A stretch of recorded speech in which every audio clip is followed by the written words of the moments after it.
ஆண்டவராகிய இயேசு கிறிஸ்துவின் நல்ல நாமத்தினாலே மீதமான திருச்சபையின் விசுவாச சகோதர சகோதரிகளுக்கு அன்பின் வாழ்த்துக்களை தெரிவித்துக் கொள்வதில் மிக்க மகிழ்ச்சி அடைகிறேன்.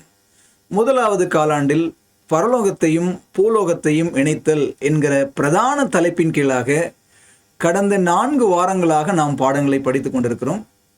இந்த வாரத்தில் 5வது பாடமாக இரவில் பிரகாசிக்கிற சுடர்களாக என்கிற தலைப்பின் கீழாக பாடத்தை கற்றுக்கொள்ள இருக்கிறோம். இந்த வார பாடத்திற்கான மைய மனன வசனமாக பிலிப்பியர் நிருபம் 2வது அதிகாரம் 14 மற்றும் 15வது வசனங்களை நான் வாசிக்கிறேன். ஜீவ வசனத்தை பிடித்துக்கொண்டு உலகத்திலே சுடர்களைப் போல பிரகாசிக்கிற நீங்கள் கோணலும் மாறுபாடுமான சந்ததியின் நடுவிலே குற்றமற்றவர்களும் கபடற்றவர்களும் தேவனுடைய மாசற்ற பிள்ளைகளுமாய் இருக்கும்படிக்கு எல்லாவற்றையும் முறுமுறுப்பில்லாமலும் தர்க்கிப்பில்லாமலும் செய்யுங்கள் என்பதாமே. ஜெபத்தோடு கூட இந்த வார வேத ஆராய்ச்சிக்குள்ளாக கடந்து செல்வோமா? பரலோகத்தில் வாசம் செய்கிற அன்புள்ள ஆண்டவரே, இந்த அருமையான 5வது பாடத்திற்காக ஆண்டவரை நாங்கள் ஸ்தோத்தரிக்கிறோம். ஆண்டவரே, இந்த நாளின் பாடத்தில் பரிசுத்த ஆவியானவர் எங்களோடு இடைப்படுங்க. நாங்கள் கற்றுக்கொள்ள வேண்டிய சத்தியத்தை கற்றுக்கொள்ள வேண்டிய பிரகாரமாக கற்றுக்கொள்வதற்கு எங்கள் இருதயத்தை திறந்தருளும்படியாய் இயேசுவின் வழியாக செபிக்கிறோம் நல்ல பிதாவே, ஆமேன்.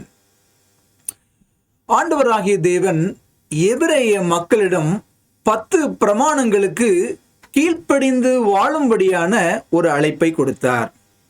அப்படி அழைப்பை கொடுத்த பொழுது இதை பார்த்த புறஜாதியார் எல்லாரும் சொன்ன ஒரு வார்த்தை, இப்படிப்பட்ட ஒரு ஜாதியை போல ஞானமும் வேகமும் உள்ள ஜனங்கள் உண்டோ என்று அவர்கள் கூறினார்கள்.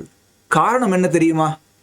இந்த 10 பிரமாணங்களுக்கு அவர்கள் கீழ்ப்படிந்து வாழும் பொழுது அவர்களுடைய வாழ்க்கை கிறிஸ்துவை பிரதிபலிக்கக்கூடிய ஒளி சுடர்களாக இருக்கிறது. இதன் மூலமாக தேவன் மகிமைப்படுவார் என்று உணர்ந்த பரலோக பிதாதாமே இப்படிப்பட்ட ஒரு அழைப்பை கொடுத்தார். இந்த காரியங்களை கொடுத்து பல நூற்றாண்டுகளுக்கு பின்பாக எம்பெருமான் இயேசு இந்த உலகத்தில் அவதரித்த போது அவர் சொன்ன வாக்கியம், நான் உலகத்திற்கு ஒளியாயிருக்கிறேன், என்னை பின்பற்றுகிறவன் இருளிலே நடவாமல் ஜீவ ஒளியை அடைந்திருப்பான் என்று யோவான் 8:12 நாம் என்ன செய்கிறோம்? வாசிக்கிறோம். இயேசு மாத்திரம் ஒளி இல்லை, அதே இயேசு சொன்னார், நீங்கள் உலகத்திற்கு ஒளியாயிருக்கிறீர்கள், மலையின் மேல் இருக்கிற பட்டணம் மறைந்திருக்க மாட்டாது என்றும் இயேசு சொன்னார். இப்படி நாம் அந்த வெளிச்சமாக இருக்க முடியும் என்று சொன்னால், என்று நாம் இயேசுவோடு இணைந்திருக்கிறோமோ அன்றைக்கு நாம் இயேசுவை போல இந்த உலகத்திற்கு ஒளியாக இருக்க முடியும். ஏனென்றால் வேத வாக்கியம் சொல்லுகிறது, உலகத்திலே வந்து எந்த மனுஷனையும் பிரகாசிப்பிக்கிற மெய்யான ஒளியாக யார் இருக்கிறார்? நசரேயனாகிய இயேசு கிறிஸ்து இருக்கிறார். ஆதலால் கிறிஸ்துவுக்குள் அன்பானவர்களே, நீங்கள் எழும்பி எரிந்து பிரகாசிக்க வேண்டுமானால் இயேசுவிடம் உங்களுடைய வாழ்க்கையை ஒப்புக்கொடுங்கள். யாரெல்லாம் இயேசுவிடம் தங்களுடைய வாழ்க்கையை அர்ப்பணித்து ஒப்பு கொடுத்திருக்கிறார்களோ நிச்சயமாக அவர்களால் இந்த உலகத்தில் எழும்பி பிரகாசிக்க முடியும் என்பதே இந்த வார பாடத்தின் ரத்தின சுருக்கமாக இருக்கிறது. நம்முடைய வேத ஆராய்ச்சி முழுவதுமே இந்த வார பாடம் பிலிப்பியர் 2வது அதிகாரத்தை சார்ந்ததாக இருக்கிறது. இந்த 2வது அதிகாரத்தில் இயேசுவின் தாழ்மையையும் இயேசுவானவருடைய கீழ்ப்படிதலையும் சுட்டி காட்டிவிட்டு சுவிசேஷம் சார்ந்த விஷயங்களில் பிலிப்பிய சபை விசுவாசிகள் எவ்வாறு கீழ்ப்படிந்து ஒளியாக பிரகாசித்தார்கள் என்று சொல்லி அப்போஸ்தலனாகிய பவுல் எழுதுவதை பார்க்க முடிகிறது. அப்படி சொல்லும் பொழுது பிலிப்பியர் 2வது அதிகாரம் 13வது வசனத்தை பாருங்கள். 12-13 வசனம் நான் வாசிக்கிறேன்.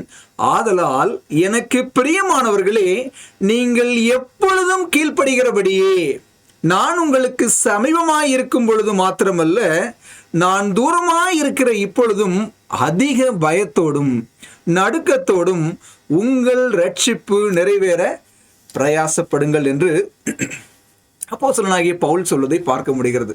இந்த வசனத்தை வாசிக்கும் பொழுது எல்லாருக்குள்ளாகவும் ஒரு பெரிய கேள்வி எழுவதை பார்க்க முடிகிறது. என்ன கேள்வி என்று சொன்னால், பரிசுத்த வேதாகமத்தில் 14 நிருபங்களை எழுதின அப்போஸ்தலனாகிய பவுல் சொல்லக்கூடிய ஒரு பெரிய மேன்மையான சத்தியம் என்னவென்று சொன்னால், கிருபையினால் தான் ரட்சிப்பு என்று பவுல் எல்லா இடங்களிலும் பேசுகிறார். ஆனால் இந்த இடத்தில் மாத்திரம் ஏன் உங்கள் ரட்சிப்பு நிறைவேற பிரயாசப்படுங்கள் என்று சொல்லி கிரியை சுட்டி காட்டுகிறார் என்று ஒருவேளை நமக்கு கேள்வி எழும்பலாம். வேதாகமத்தை முழுவதுமாக நாம் வாசித்து பார்ப்போமானால், பவுல் விசுவாசத்தினால் நீதிமான் பிழைப்பான் என்று சொன்னது போல அதே நோக்கத்தில்தான் பிலிப்பியரிலும் உங்கள் ரட்சிப்பு நிறைவேற பிரயாசப்படுங்கள் என்று அவர் சொல்வதை பார்க்க முடிகிறது. என்ன, கொஞ்சம் குழப்படியாக இருக்கிறதா? கொஞ்சம் ஆழமாக என்ன செய்யலாம், யோசித்து பார்க்கலாம். ரட்சிப்பு என்பது முற்றிலுமாக தேவனுடைய கிரியை. அது நம்முடைய கிரியை அல்ல, அது தேவனுடைய கிரியையாக இருக்கிறது. அதுல இம்மி அளவு கூட நாம பெருமை பாராட்டிக் கொள்வதற்கு ஒன்றுமே கிடையாது. அதே போலத்தான் விசுவாசமும் தேவனால் கொடுக்கப்படக்கூடிய ஒரு பரிசு, அது ஒரு ஈவு. பரிசுத்த ஆவியானவர் அவருடைய கிரியையினால் நம்முடைய விசுவாசம் ஊக்கமடைகிறது. ஊக்கமடைந்த விசுவாசத்தின் அடிப்படையில் மனதளவில் நாம் மறுபிறப்பின் அனுபவத்திற்குள்ளாக கடந்து வரும் பொழுது தேவன் தம்முடைய அளவில்லாத ஆவியினால் நமக்குள்ளாக நற்கிரியைகளை உண்டு பண்ணத்தக்கதான உணர்வுகளை அனுப்புகிறார். அது மாத்திரமல்ல, மனமாற்றம் அடைந்த மனது இப்பொழுது நல்ல தீர்மானங்களை செய்யவும் சோதனைகளை எதிர்த்து நிற்கவும் பரிசுத்த ஆவியானவர் உதவி செய்கிறார். இப்போ நம்ம என்ன புரிஞ்சுக்க முடியுது? ஒரு காரியம், தேவன் நமக்குள்ளாக கிரியை செய்கிறார். அந்த கிரியையின் அடிப்படையில் நாம் தேவனுடைய கிரியைகளை என்ன செய்யறோம்? வெளியரங்கமாக செய்கிறோம். தேவன் நமக்குள்ளாக செய்ததை நாம் என்ன செய்கிறோம்? வெளியரங்கமாக செய்கிறோம் என்பதை நாம் புரிந்து கொள்ள முடிகிறது. கிறிஸ்துவுக்குள் அன்பானவர்களே, யோசித்து பாருங்களேன். அநேக சமயங்களில் ஏதாவது ஒரு பாவம் செஞ்ச உடனே நம்முடைய மனசு நம்மளை போட்டு வதைத்து கொண்டிருக்கும். அப்படி வதைத்து கொண்டிருக்கும் பொழுது, குற்ற உணர்ச்சியினால் நீங்களும் நானும் பீடிக்கப்பட்டிருக்கும் பொழுது, பரலோகத்தில் இருக்கிற பிதாவை நோக்கி, ஆண்டவரே, இயேசுவின் மூலமாக நம்ம ஜெபிக்கிறோம், ஆண்டவரே என்னுடைய பாவத்தை மன்னிங்க, அழுது மன்றாடி கெஞ்சி ஜெபிக்கும் பொழுது பரலோகத்தின் தேவன் நம்முடைய ஜெபத்தை கேட்டு நம்முடைய பாவத்தை மன்னித்து நம்முடைய இருதயத்தில் மறுபிறப்பின் அனுபவத்தை கொண்டு வருகிறார். தேவன் நம்முடைய இருதயத்திற்குள்ளாக செய்யக்கூடிய காரியம். இப்போ தேவன் நம்முடைய இருதயத்திற்குள்ளாக செய்த காரியத்தை நாம் வெளியே செய்கிறோமா? எப்படி? நமக்கு விரோதமாக இன்னொரு மனிதர் பாவம் செய்யும் பொழுது அவர்களை மன்னிக்கும்படியாக ஆவியானவர் மனதில் பேசுறார். பேசக்கூடிய சத்தத்தை நான் அப்படி கேட்டு செய்கிறேனா அல்லது அதற்கு எதிர்த்து நிற்கிறேங்கன்னா? அதான் அழகா இந்த வார பாடத்துல அருமையா கேட்டிருக்கிறாங்க. கிறிஸ்து உங்களுக்குள்ளாக கிரியை செய்வதை எந்தெந்த வழிகளில் அனுபவித்திருக்கிறீர்கள்? தேவன் உங்களுக்குள்ளாக செய்கிற கிரியையை எதிர்த்து உங்களுடைய விழுந்து போன இயல்பு எவ்வாறு போரிடுகிறது? அநேக சமயங்கள்ல நம்முடைய விழுந்து போன இயல்பு நமக்குள்ளாக போராடுவதை நாம் பார்க்க முடிகிறது. இது நிமித்தமாக எரிந்து பிரகாசிக்க வேண்டிய சுடர்களாக இருக்க வேண்டிய நாம் மங்கி எரிகிற திரியை போல அணைந்து போகக்கூடிய ஒரு சூழ்நிலைக்குள்ளாக கடந்து போவதை பார்க்க முடிகிறது. இதே அதிகாரத்துல தொடர்ந்து நாம வாசித்து பார்க்கும் பொழுது அப்போஸ்தலனாகிய பவுல் என்ன சொல்றார் பாருங்க. 15வது வசனம், கோணலும் மாறுபாடுமான சந்ததியின் நடுவிலே குற்றமற்றவர்களும் கபடற்றவர்களும் தேவனுடைய மாசற்ற பிள்ளைகளுமாய் இருக்கும்படிக்கு எல்லாவற்றையும் முறுமுறுப்பில்லாமலும் தர்க்கிப்பில்லாமலும் செய்யுங்கள் என்று அவர் சொல்லுவதை நம்ம என்ன செய்ய முடிகிறது? பார்க்க முடிகிறது. கிறிஸ்துவுக்குள் அன்பானவர்களே, நம்ம செய்யக்கூடிய காரியத்தை முறுமுறுப்பு தர்க்கம் இல்லாமல் செய்ய வேண்டும் என்று பவுல் சொல்வதை பார்க்க முடிகிறது. இன்றைக்கு நம்முடைய திருச்சபைகளில் ஒற்றுமையை நாம் பாதுகாக்க வேண்டும் என்று சொன்னால் மும்முரமான முயற்சிகளை நாம் எடுக்க வேண்டியது அத்தியாவசியமான பணியாக இருக்கிறது. இப்போ உலகத்துல நாம் சுடர்களை போல பிரகாசிக்க வேண்டும் என்று சொன்னால் திருச்சபையின் ஒற்றுமை மிக மிக முக்கியம். திருச்சபையில என்றைக்கு ஒற்றுமை இல்லாத சூழ்நிலை காணப்படும் என்று சொன்னால் செய்யக்கூடிய காரியங்கள் முறுமுறுப்போடும் தர்க்கத்தோடும் நடைபெறக்கூடிய சூழல் எழுமானால் திருச்சபையின் அங்கங்கள் அங்கு ஒருமைப்பாட்டிற்குள்ளாக வழிநடத்தப்படுவதற்கு பதிலாக அங்கு பிரிவினைகளும் பேதங்களும் வருவதை பார்க்க முடிகிறது. ஆகவே நம்முடைய சாட்சி உலகத்துல பிரகாசிக்கப்பட வேண்டும் என்று சொன்னால் நம்முடைய திருச்சபையிலே அங்கங்களாக நாம் ஒருமைப்பாட்டோடு செயல்பட வேண்டும் என்று சொல்லி அப்போஸ்தலனாகிய பவுல் இங்கு வலியுறுத்துவதை பார்க்க முடிகிறது. சரி, இன்னொரு காரியத்தை நம்ம யோசித்து பார்ப்போமே. அழகான நட்சத்திரங்கள் வானத்தில் மின்னிக் கொண்டிருக்கிறது. அநேக நாட்களில் நம்ம நட்சத்திரங்களை பார்த்திருப்போம். நட்சத்திர ஒளி நமக்கு நன்றாக தெரியும். சற்று வேறுபட்ட சூழ்நிலையில் நீங்கள் இதை சிந்தித்து பாருங்கள். ஒருவேளை நம்ம பொதுவாக பார்க்கும் பொழுது நம்முடைய தெருவிளக்குகள் இருக்கும், வானத்துல நிலா இருக்கும், கூடவே நட்சத்திரங்களும் இருக்கும். இந்த சூழ்நிலையில் நட்சத்திரங்கள் எப்படி பிரகாசிப்பிக்கிறது? தெருவிளக்குகள் எல்லாம் அணைக்கப்பட்டிருக்கிறது, வானத்தில் சந்திரனும் இல்லை. இருண்ட வானத்தில் நட்சத்திரங்கள் மாத்திரமே இருக்குது என்று சொன்னால் அவைகளுடைய பிரகாசம் எவ்வளவு அதிகமாக இருக்கும்? என்னத்தை நாம் புரிந்து கொள்ளணும் அப்படின்னு சொன்னா, இந்த உலகத்தில் நம்முடைய சாட்சியின் வாழ்க்கையும் கூட இதை போலத்தான். எப்படி? இந்த உலகம் பாவம் என்கிற கார் இருள், எங்கு பார்த்தாலும் ஒழுக்க இருள் நம்மை சுற்றி அதிகமாக இருக்கும் பொழுது தேவனுடைய உண்மையான பிள்ளைகளுடைய சாட்சியின் வாழ்க்கையானது அதிகமாக பிரகாசிக்கிறது. கிறிஸ்துவுக்குள் அன்பானவர்களே, ஆனால் அநேக வேளைகளில இந்த உலகம் தரக்கூடிய அழுத்தங்கள், உலகத்தின் நடைமுறைகள், உலக கருத்துக்கள் நம்முடைய வெளிச்சத்தை மங்கி எரியக்கூடியதாக மாற்றுகிறது. ஆகவே இந்த உலகத்தில் பிரகாசிக்கும்படியாக அழைக்கப்பட்டிருக்கிற நீங்களும் நானும் உலக அழுத்தங்களால், உலகத்தின் கருத்துக்களால் நம்முடைய வெளிச்சம் மங்கி போகாதபடிக்கு வேத வாக்கியங்களை நாம் என்ன செய்யணும்? சுடரொளி பட்டயங்களாக என்ன செய்யணும்? பிடித்து கொள்ள வேண்டும். அதனாலதான் வசனம் அழகா சொல்லுது, ஜீவ வசனத்தை பிடித்து கொண்டு உலகத்தில் என்ன செய்யுங்க? சுடர்களைப் போல பிரகாசியுங்கள் என்று சொல்வதை நாம் என்ன செய்ய முடிகிறது? பார்க்க முடிகிறது. இதே வசனத்தோட அடுத்த பகுதி பாருங்களேன். எப்படி இருக்கணுமா? நம்முடைய வெளிச்சம் கோணலும் மாறுபாடுமான சந்ததியில் நடுவிலே குற்றமற்றவர்களும் கபடற்றவர்களும் தேவனுடைய மாசற்ற பிள்ளைகளுமாய் இருக்கும்படி என்று சொல்வதை பார்க்க முடிகிறது. மாசற்றவர்கள் யார் அப்படின்னு ஒரு கேள்வியை கேட்டு பார்ப்போம். அப்படின்னு சொன்னா இயேசு கிறிஸ்து சொன்னார் தெரியுமா? என்னிடத்தில் பாவம் உண்டென்று உங்களில் யார் என்னை குற்றப்படுத்தக்கூடும்? எவராலும் எந்தவித குற்றமும் சாட்டப்படாத ஒரு தூய வாழ்க்கை வாழக்கூடிய ஒரு நபரே மாசற்றவர். இதுக்கு வேதாகமத்தில் ஒரு நல்ல உதாரணம் யோபு பக்தன். அவரை குறித்து சொல்லும் பொழுது அழகான ஒரு பாடல் கூட பாடுவார்கள். யோபென்னும் பெயர் கொண்டவன் உத்சென்னும் தேசத்திலே பொல்லாப்பை வெறுத்திடுவான் உத்தமன் சன்மார்க்கனே.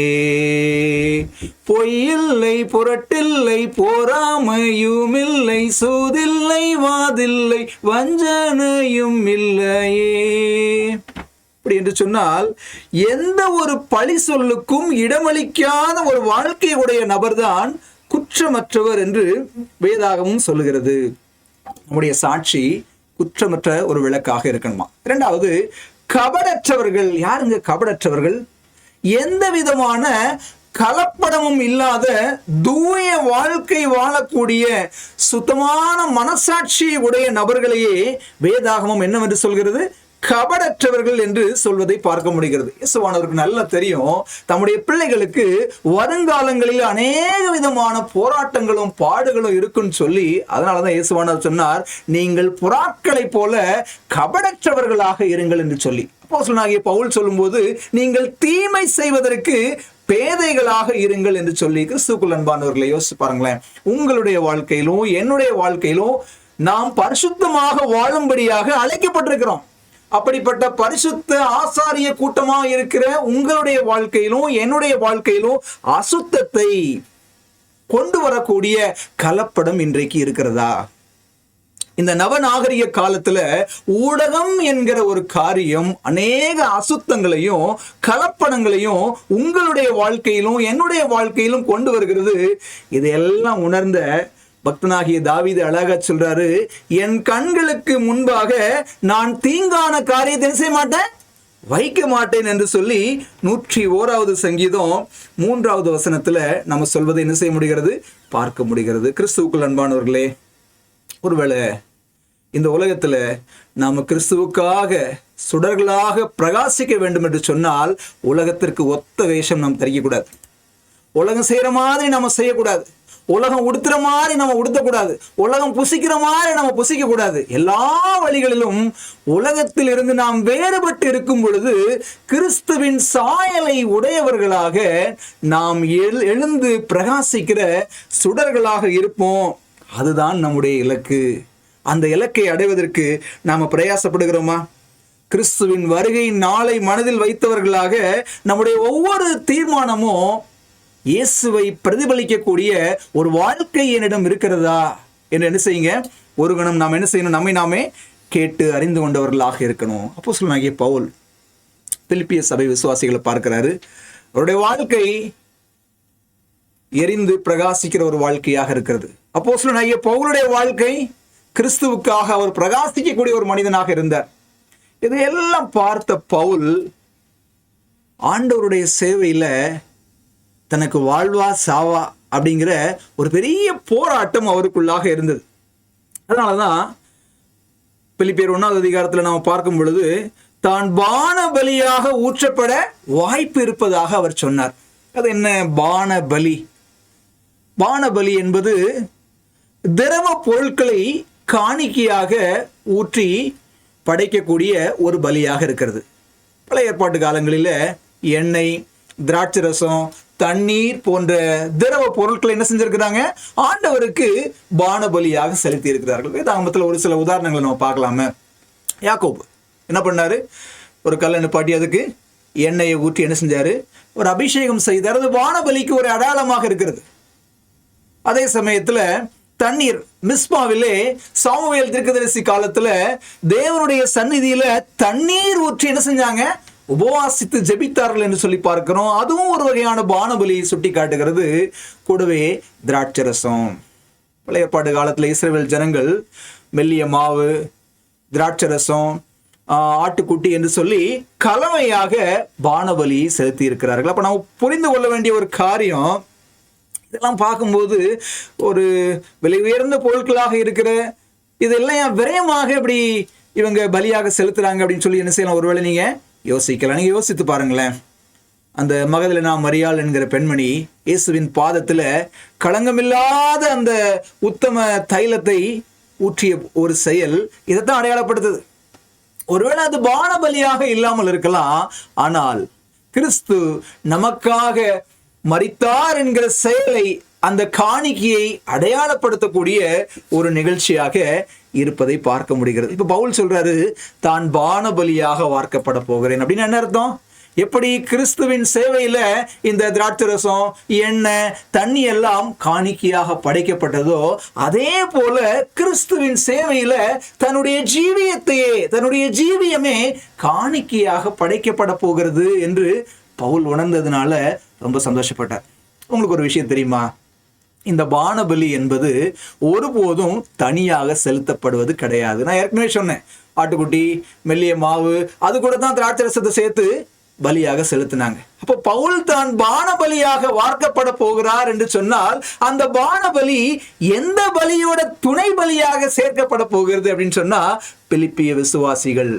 எப்படி பவுல் கிறிஸ்துவின் சேவையில சுடரொளி வீசக்கூடிய ஒரு மகனாக ஜொலித்தாரோ, பிலிப்பிய விசுவாசிகளும் கூட தேவனுக்காக தங்களை அர்ப்பணம் செய்த ஜீவ பலியாக அவர்களும் வாழ்ந்தாங்க. கிறிஸ்துவின் சேவையில் அவர்கள் தங்களை ஜீவ பலியாக ஒப்பு கொடுத்த பானபலியாக இருப்பார்கள். ஆனால் அவர்களோடு கூட நானும் துணை பலியாக இருக்க விரும்புகிறேன் சொல்லி பவுல் மிகுந்த ஆசையாக இருந்தார். அதனாலதான் அவர் சொன்னாரு, நான் பானபலியாக ஊற்றப்பட விரும்புவதாக அவர் சொல்வதை நாம் என்ன செய்ய முடிகிறது, பார்க்க முடிகிறது. கிறிஸ்துவுக்குள் அன்பானவர்களே, பானபலிங்கிறோம். நம்முடைய வாழ்க்கையில இந்த பானபலின்னா என்ன, ஜீவ பலின்னா என்ன, அதை எப்படி புரிஞ்சுக்கலாம் அப்படின்னு சொன்னா, ஆதி கிறிஸ்தவர்களை பாருங்களேன். பானபலி ஜீவபலின்னா வேற ஒண்ணும் இல்ல, ஆண்டவருடைய சேவைக்கு நம்மை முழுமையாக அர்ப்பணிப்பது, அவ்வளவுதான். வெரி சிம்பிளா நம்ம புரிஞ்சுக்கணும். ஆதி கிறிஸ்தவர்கள், ஏன் பிலிப்பிய விசுவாசிகள் கூட ஆண்டவருடைய சேவைக்காக தங்களை முழுமையா ஒப்பு கொடுத்தாங்க. தங்களுடைய விசுவாசத்தை உற்சாகமாக சாட்சி கொடுத்தாங்க. வீடு வீடா போய் சுவிசேஷத்தை அறிவித்தார்கள். வீடுகளிலே வேத ஆராய்ச்சி கூட்டங்களை நடத்தினார்கள். இப்படியாக சேவைக்காக தங்களை முழுமையாக ஒப்பு கொடுக்கக்கூடிய ஒரு செயல்தான் ஜீவபலி. இவ்வளவு ஏங்க, நம்முடைய அட்வென்டிஸ்ட் முன்னோடிகள் கூட தங்களுக்கு அக்கம் பக்கத்துல இருந்த ஜனங்களுக்கு சத்தியத்தை அவர்கள் தானாக வந்து முன்னறிவித்தார்களாம். வேதபாட கூட்டங்களுக்காக போதகர் வருகைக்காக அவர்கள் காத்திருந்ததே கிடையாதான். அவர்களே வீடு வீடுகளா போய் என்ன செஞ்சாங்களாம், வேத பாடம் கொடுத்தாங்களாம். என்றைக்கு போதகர் வந்தாரோ அன்றைக்கு அவர்களுக்கு ஞானம் முழுக்க கொடுத்தார்களாம்.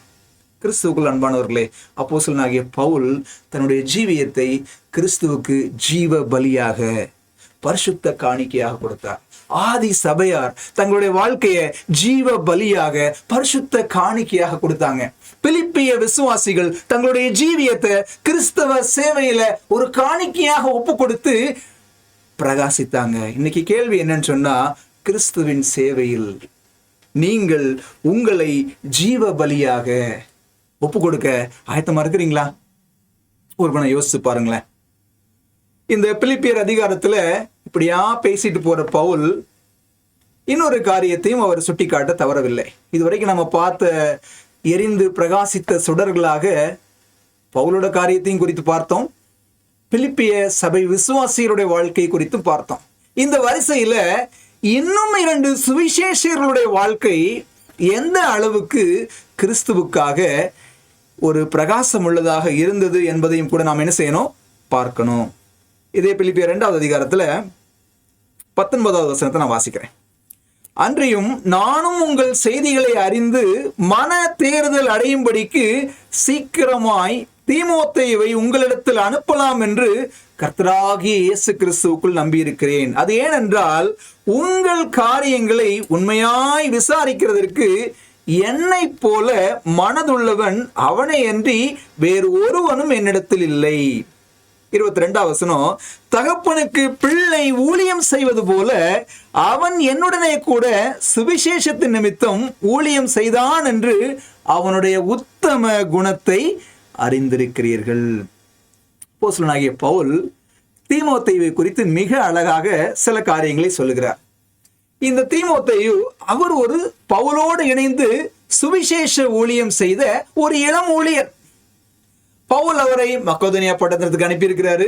கொரிந்து பட்டணத்திற்கு சுவிசேஷ வேலை நிமித்தமாக அநேக முறை அனுப்பியிருக்கிறாரு. எபேசு பட்டணத்திற்கு அனுப்பியிருக்கிறார். இந்த தீமோத்தேயு பவுலோடும் சீலாவோடும் இணைந்து இயேசுவின் சேவையில் தன்னை முழுமையாக ஈடுபடுத்திக் கொண்டார். அதனாலதான் அவருடைய வாழ்க்கையை நன்றாக அறிந்த பவுல் அவர் சொல்லக்கூடிய காரியம் என்ன சொல்றாரு பாருங்க. 19வது வசனம், அதேனென்றால் உங்கள் காரியங்களை உண்மையாய் விசாரிக்கிறதற்கு 20வது வசனம், என்னை போல மனதுள்ளவன். நான் எப்படி இருக்கிறனோ அதே மாதிரிதான் ஆகணும். அப்படின்னா என்ன அர்த்தம்? பவுல் ஆண்டவருக்காக மரிக்கவும் ஆயத்தமா இருந்தார் அப்படின்னு சொன்னா, தீமோத்தேயுவும் சுவிசேஷத்தின் நிமித்தமாக கிறிஸ்துவுக்காக மரிக்க ஆயத்தமா இருந்திருப்பாரு. அதெல்லாம் பார்த்ததுனாலதான் பவுல் திடமாக சொல்லுகிறார், கிறிஸ்துவின் சேவையில் அவன் என்னை போன்றவன். இத கிரேக்க பாஷையில சொல்லும் பொழுது என்ன சொல்றாங்க, என்னை போல மனதுடையவன் அப்படிங்கிறதுக்கு அர்த்தம் ஒரே ஆத்துமாவை உடையவர்கள். அவர் என்ன நினைக்கிறாரோ அதைத்தான் அவர் நினைப்பார். இவர் என்ன செய்கிறாரோ அதைத்தான் அவர் செய்வார். எவ்வளவு ஒரு அற்புதமான சாட்சி. அதோடு கூட அவர் சொல்றாரு, தகப்பனுக்கு பிள்ளை ஊழியம் செய்வது போல அவன் எனக்கு என்ன செஞ்சான், ஊழியம் செய்தான் என்று தீமோத்தேயுவை குறித்து அவர் சாட்சி கொடுக்கிறது. இந்த பாடத்திலே என்னை ரொம்ப கவர்ந்த விஷயம் தீமோத்தேயுவின் உத்தம குணம். பவுல் அழகா சொல்றாரு, தகப்பனுக்கு பிள்ளை ஊழியம் செய்வது போல அவன் என்னுடனே சுவிசேஷத்தின் நிமித்தம் ஊழியம் செய்தான் என்று அவனுடைய உத்தம குணத்தை அறிந்திருக்கிறீர்கள். அது என்னங்க உத்தம குணம்? உத்தம குணம் என்ன அப்படிங்கிறதுக்கு அழகாக கிரேக்க பாஷையிலிருந்து உத்தம குணம் என்று பவுல் பயன்படுத்திய வார்த்தைக்கான விளக்கம் என்ன சொல்றாங்க அப்படின்னு சொன்னா, சோதனைகளால் முற்றிலும் சோதிக்கப்பட்டு இயல்பிலும் சேவையிலும் சுத்தமானவனாக விளங்குவது. திரும்பவும் சொல்றேன், சோதனைகளால் முற்றிலும் சோதிக்கப்பட்டு இயல்பிலும் சேவையிலும் எப்படி விளங்கணுமா? சுத்தமானவனா விளங்கணுமா. பாருங்களேன், ஒரு மாம்பழம் இருக்குது, ஒரு வேப்பம்பழம் இருக்கு. ரெண்டையும் பார்த்தீங்கன்னா ஒரே மாதிரிதான் இருக்கும், அழகா இருக்கும். ஆனா மாம்பழத்தை பிழிஞ்சா இனிப்பு சுவை கிடைக்கும், வேப்பம்பழத்தை பிழிஞ்சா கசப்பு சுவை கிடைக்கும். இயல்பில வெளிப்புறமாக நமக்கு எல்லாமே நல்லா நடக்கும் போது நாம் எல்லாரும் நல்லவர்களாகத்தான் இருப்போம். ஆனால் என்றைக்கு நம்முடைய ஆத்துமா கசக்கப்படுகிறதோ, என்றைக்கு நம்மை ஒருவர் கோபம் ஊட்டுகிறாரோ, என்றைக்கு நம்மை ஒருவர் ஏமாற்றுகிறாரோ, என்றைக்கு நம்மை ஒருவர் புறம் தள்ளுகிறாரோ, அன்றைக்கு நம்மில் இருக்கக்கூடிய சுயம், நம்மில் இருக்கக்கூடிய இயல்பான நிலை வெளிவருது. கொப்பளிக்கிறது, கோபம், எரிச்சல் வருகிறது. இவையெல்லாம் உத்தம குணம் அல்ல.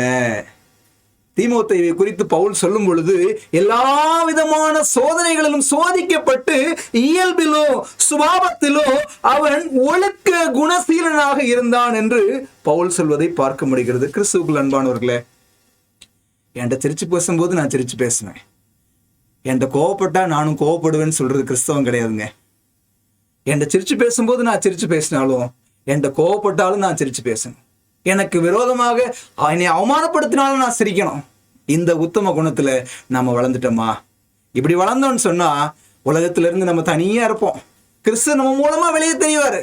உலகத்தை பாக்குறவங்க எல்லாம் புறஜாதியார் சொல்லுவாங்க, இந்த ஜாதியை போல ஒரு ஜனங்கள் உண்டோ? நம் மூலமாக கிறிஸ்து என்ன செய்வாரு? பிரகாசிப்பதை நாம் என்ன செய்ய முடிகிறது? பார்க்க முடிகிறது. கடைசியாக எப்பாப்பிராதீத்து என்கிற இன்னொரு ஊழியக்காரரை குறித்து பார்க்கிறோம். இந்த நிருபத்துல மாத்திரம்தான் அவர் வர்றாரு. இந்த எப்பாப்பிராதீத்து அப்படிங்கிறவர் யார் அப்படின்னு சொன்னா, அவரை குறித்து பவுல் சொல்றாரு, என்னுடைய உடன் வேலையாள். அப்படின்னு என்ன அர்த்தம்? பவுலோடு உற்சாகமா வேலை செஞ்சிருக்கிறார், உடன் சேவகன். ஆண்டோடைய சேவை நிமித்தமா மரணமே வந்தாலும் பரவாயில்ல, தைரியமா நின்ன மனுஷன். அது மாத்திரமல்ல, பிலிப்பிய சபை விசுவாசிகளால் பவுல் ரோம சிறைச்சாலையில் இருக்கும் பொழுது ஸ்நானாதிபதியாக அனுப்பப்பட்டவர். அப்படின்னு என்ன அர்த்தம்னா, ரோம அரசாங்கம் சிறைச்சாலை கைதிகளுக்கு எந்த பொருட்களையும் கொடுக்காது, அவங்களே செலவு பண்ணி வாங்கிக்கணும். அப்ப இந்த பிலிப்பிய விசுவாசிகள் இந்த எப்பாப்பிராதீத்து மூலமாக காணிக்கை கொடுத்து விட்டு பவுலோட தேவைகளை சந்தித்து வரக்கூடிய ஒரு கரிசனை உள்ள நபராக இவர் என்ன செஞ்சாங்க? அனுப்பி வச்சாங்க. இந்த எப்பாப்பிராதீத்துங்கிறது சமுதாயத்துல செல்வாக்குனாலேயோ அந்தஸ்துனாலேயோ ஒரு பெரிய மனுஷன் இல்லை. ஆனா கிறிஸ்துவின் சேவையில் தன்னை முழுமையாக ஈடுபடுத்தி கொண்ட ஒரு எழும்பி பிரகாசிக்கிற ஒரு மகனாக இருந்தான் என்று சொல்லி நாம் என்ன செய்ய முடிகிறது? பார்க்க முடிகிறது. கிறிஸ்துவுக்குள் அன்பானவர்களே, பாடத்தோட முடிவுக்கு நாம் வந்துட்டோம். சுடர்களைப் போல நாம் உலகத்திலே எழும்பி பிரகாசிக்க வேண்டுமானால் அநேக சமயங்களில மெழுகுவர்த்திகளைப் போல தர்த்தியாகம் உள்ளவர்களாக எரிந்து பிரகாசிக்க வேண்டும். பவுல், தீமோத்தேயு, எப்பாப்பிரா, பிலிப்பிய விசுவாசிகளோட வாழ்க்கை இப்படிப்பட்ட மேலான பாடத்தை நமக்கு கற்றுக் கொடுக்கிறது. நாமும் கூட தேவ சமூகத்தில் நம்மை ஒப்பு கொடுத்து எழும்பி பிரகாசிப்போம். கர்த்தர் நம் ஒருவரையும் ஆசீர்வதித்து வழி நடத்துவாராக. ஜெபிப்போமா? பரலோகத்தில் வாசம் செய்கிற அன்புள்ள ஆண்டவரே, இந்த நல்ல நாளுக்காக உமக்கு நன்றி செலுத்துகிறோம். இந்த 5வது பாடத்தின் வாயிலாக ஆண்டவராகிய தேவன் எங்களோடு பேசினீர். ஆண்டவரே, உமக்காக இந்த உலகத்தில் நாங்கள் எழும்பி பிரகாசிக்க எங்களை ஒப்புக் கொடுக்கிறோம். இயேசுவின் வழியாக ஜெபிக்கிறோம் நல்ல பிதாவே, ஆமென்.